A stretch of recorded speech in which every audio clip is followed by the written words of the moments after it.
Pedro Sánchez conformó un gobierno en el que caltiena al su núcleo duro y sube a María Jesús Montero a una vicepresidencia.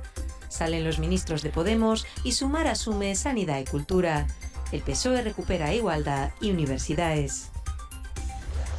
Asturias reactiva el Foro pola Industria para analizar, entre otras cuestiones, la transición energética y la so repercusión en el Principado.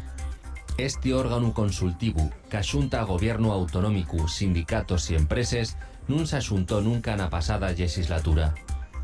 Sindicatos y empresas aplaudieron la reactivación. La Consellería de Ciencia comprométese a entainar la tramitación de les ayudes a los grupos de investigación universitarios. Díxolo el consellero entre un centenar de investigadores y científicos del Principado.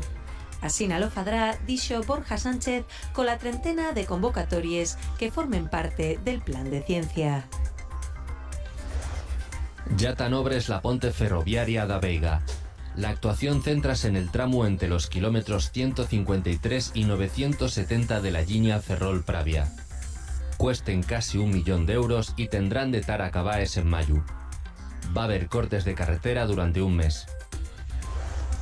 El presidente electo de Argentina, Javier Milei, anunció que va a privatizar la petrolera pública y los medios de comunicación estatales. El Estado argentino estatizó en 2012 la parte de Repsol de la petrolera YPF. Milei también acusó a los medios públicos de hacer campaña contra él. Los obispos van a pedir que se revise el informe del defensor del pueblo sobre la pederastia en la iglesia.